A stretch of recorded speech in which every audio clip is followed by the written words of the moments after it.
Allahumma salli wa sallim ala Sayyidina Muhammadin wa ala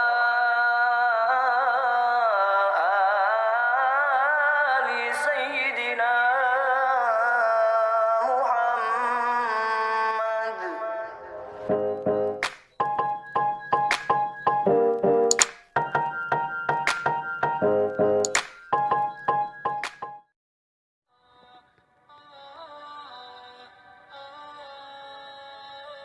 Assalamualaikum warahmatullahi wabarakatuh. Alhamdulillah, di kesempatan yang berbahagia ini, saya akan mengisahkan sejarah waliullah yang berada di Kabupaten Tasikmalaya, yang bernama Syekh Abdul Muhyi. Dan menurut cerita masyarakat, Syekh Abdul Muhyi ketika ingin pergi ke Tanah Suci Mekah, ataupun ke tempat lain di Indonesia, beliau selalu masuk ke Gua Safarwadi. Konon, Gua Safarwadi ini pernah disinggahi oleh Tuan Syekh Abdul Qadir Al-Jailani pada masa dulu. Ada satu kisah menarik, yang mana Syekh Abdul Muhyi Pamijahan, dan kedua temannya, yaitu Syekh Jafar Siddiq Gunung Haruman Garut, dan Syekh Mansuruddin Cikadun Banten, balap pulang dari Mekah menuju Indonesia. Riwayat Syekh Abdul Muhyi Pamijahan, balap di Mekah ke Indonesia. Di lingkungan kekeramatan Pamijahan sendiri, terdapat beberapa kisah yang mengandung pengertian di atas. Satu kisah yang sering beredar menyebutkan bahwa, konon Syekh Abdul Muhyi bersama Maulana Mansur Banten, dan Syekh Jafar Sodik Garut, sering sholat di Makkah bersama-sama, lewat Gua Pamijahan.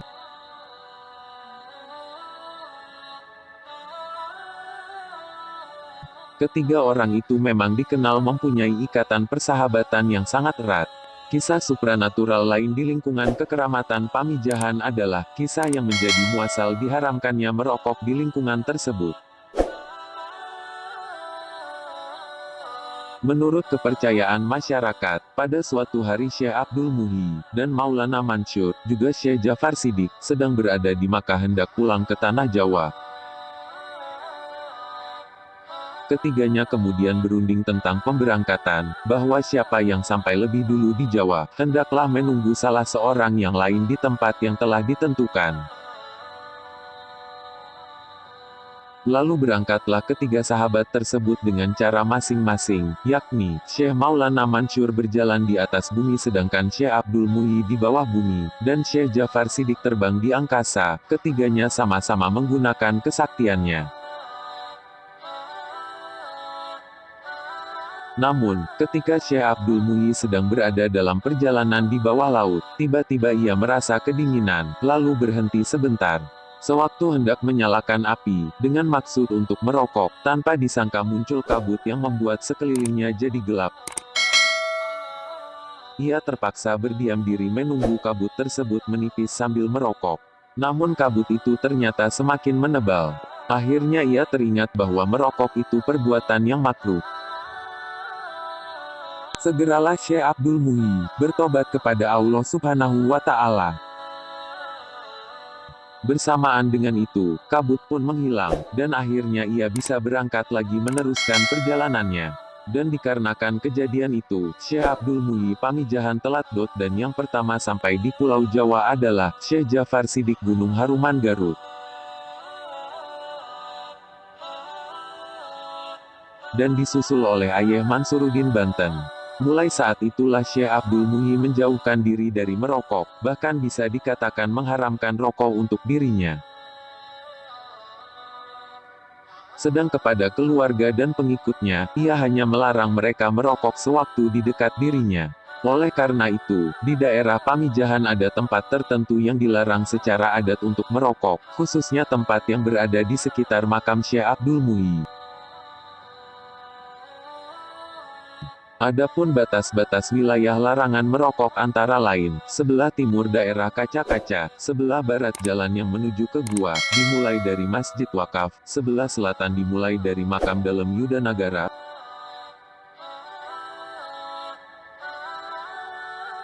dan sebelah utara, tanda kurang lebih 300 meter, dari makam Syekh, yaitu jalan umum yang menuju ke makam Eyang Abdul Qohar di Pandawa. Singkat kata, wilayah-wilayah dengan batasan yang telah ditentukan tersebut adalah daerah larangan merokok menurut adat yang berlaku. Kisah-kisah semacam ini tidak akan dibahas lebih jauh. Yang perlu direnungi adalah hikmah yang berada di baliknya.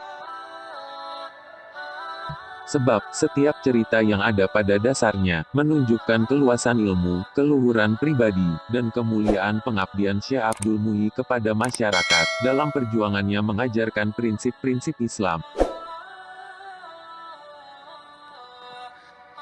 dan menjauhkan masyarakat dari perbuatan yang dilarang oleh Allah Subhanahu wa Ta'ala. Itulah kisah tentang Syekh Abdul Muhyi Pamijahan dan kedua sahabatnya. Banyak sekali hikmah-hikmah atau cerita yang berkembang di masyarakat yang amat menarik untuk dikisahkan.